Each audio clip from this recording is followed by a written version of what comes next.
আসসালামু আলাইকুম রহমতুল্লাহি ওবরাকাতু। বিশিষ্ট তাবি হজরত শারিক আল আউজাই রহমতুল্লাহি আলাই বলেন, একদা আমি হজরত আয়েশা সিদ্দিকা রাদিয়াল্লাহু আনহার নিকট গিয়ে বলি, রাসূলুল্লাহ সাল্লাল্লাহু আলাইহি সাল্লাম রাতে জেগে সর্বপ্রথম কোন দোয়া পড়ার মাধ্যমে নামাজ শুরু করতেন? তিনি বলেন, তুমি আমাকে এমন একটি বিষয়ে প্রশ্ন করেছ, তোমার পূর্বে কেউই এ ব্যাপারে আমার নিকট জানতে চায়নি।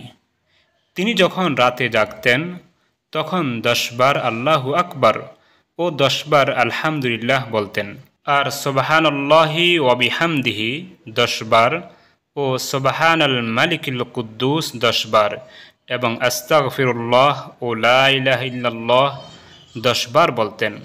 অতঃপর তিনি বলতেন, হে আল্লাহ, আমি আপনার নিকট দুনিয়া ও আখিরাতের যাবতীয় অভাব, সংকীর্ণতা ও বিপদগ্রস্ততা থেকে আশ্রয় চাই। এরপর তিনি নামাজ আদায় করতেন। সুপ্রিয় দর্শক, প্রিয় নবী সাল্লাল্লাহু আলাইহি সাল্লাম শেষ রাতে এভাবে তাহাজ্জুদ নামাজ শুরু করতেন। আমরা হয়তো বুঝতে পেরেছি যে তিনি তাহাজ্জুদ নামাজের পূর্বে দোয়া, ইস্তেগফার, তাসবিহ, জিকির কীভাবে করতেন।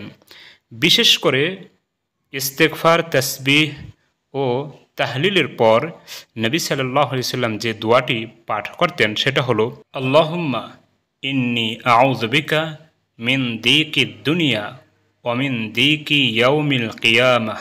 অর্থাৎ, হে আল্লাহ, আমি আপনার নিকট দুনিয়া ও আখিরাতের যাবতীয় অভাব, সংকীর্ণতা ও বিপদগ্রস্ততা থেকে আশ্রয় চাইছি। নবী সাল্লাল্লাহু আলাইহি সাল্লাম এই দোয়াটি 10 বার পাঠ করতেন। আল্লাহ তাআলা সকলকে এই দোয়াটির উপর আমল করার তৌফিক দান করুন। আমিন। আসসালামু আলাইকুম।